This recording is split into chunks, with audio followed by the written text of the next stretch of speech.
দিন কায়েমের কথা করলে কয় যে ওমা তা তো রাজনীতি করে। তোমার জন্য আমার কোনো আলোচনাই নাই, তুমি বুঝো নাই, তোমার জন্মও তুমি বুঝো নাই, তোমার আল্লাহ বানাইছে রাজনীতি করার জন্য। ইন্নী জাইলুন ফিল আরদে, খেলাফত ইটসেলফ এ পলিটিক্যাল ওয়ার্ড।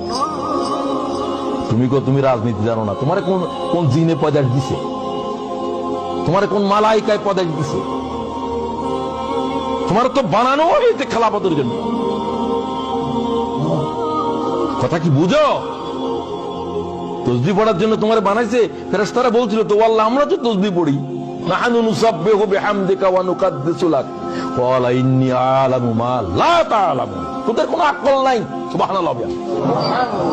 খেলাফত কি জিনিস তোরা কি বুঝোস? তোদের কাজ হলো তসবিহ তাহলিল, এগুলোর ভিতরে থাক। আর তুমি এখন ওটাকে তসবিহ তাহলিলের ইবাদত বুঝছো, তোমার কি জন্য বানাইছে ওটা তুমি বুঝোও নাই। আমাদের এমন একজন ইমাম লাগবে যেটা রাজনীতি করে না, এর পিছনে নামাজই হবে না। নামাজ হবে না বলছি আমি, সে তো আসাধ্য তোর তার জাহেল। ঈসা আলাইহিস সালাম আসে শুধু বলবেন যে যুদ্ধের জন্য তৈয়ার হও, এই প্রথম লফজ। ইমাম মেহেদী জাহের হওয়ার পরে বলবেন যে যুদ্ধের জন্য তৈয়ার হও, জিহাদের বায়াত করো। নামাজের বায়াত চলবে না, রোজার বায়াত চলবে না, কিসের বায়াত করবে? ইমাম মেহেদী আসি জিহাদের বায়াত করে। ঈসা আলাইহিস সালাম নামাজের সালাম ফিরাবেন, আসরের নামাজে দাঁড়াবেন, বলবো যে তোমরা যুদ্ধের বায়াত করো, দাজ্জাল কোথায় আছে? তোমার কোনো খবরে নেই। তুমি তখনও বলিও আমার তো কিছু তসবিহ আছে বাকি আছে, কি পড়বে তসবিহ গুলো? তোমার তো আর কোনো কাম নাই, তুমি বুঝোও না। তুমি নামাজ বুঝছো, তুমি জানো না যে জিনিস নামাজের কাদা করে দেয় সে জিনিস বুঝো নাই, সেটা হলো জিহাদ। খন্দকের যুদ্ধে রাসূলুল্লাহ 9 ওয়াক্ত নামাজ কাদা হয়েছে। সুবহানাল্লাহ।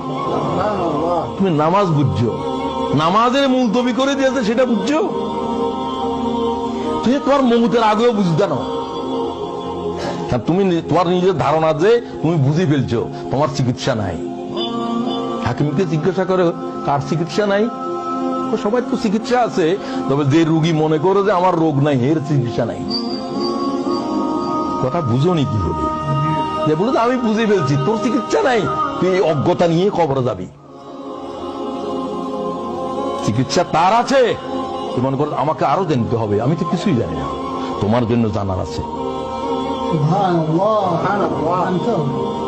আজীব বিষয় চলছে উম্মতের উপরে। উম্মতের আলেমেরা গোমরা হয়ে গেছে, ইল্লা মাশাআল্লাহ। এবং কিয়ামতের আগে তাই হবে। হুজুর বলছে কিয়ামতের আগে দিয়ে উব্বাদুন জুহালুন উলামাউন ফুসাক। قال রাসূলুল্লাহ, আলেমেরা সব ফাসিক হয়ে যাবে,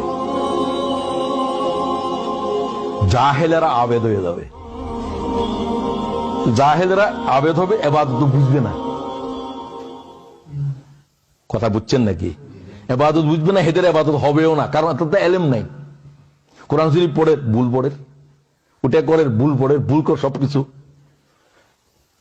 যারা জানবে তারা ইবাদত ছেড়ে দিবে, আর যারা ইবাদতে মশগুল হবে এরা ইবাদত কিভাবে করতে হবে কি কিছুই জানে না। জহাল বলছে, আলেমেরা ফাসিক আর জাহেলেরা আবেদ। কিয়ামতের আলামত।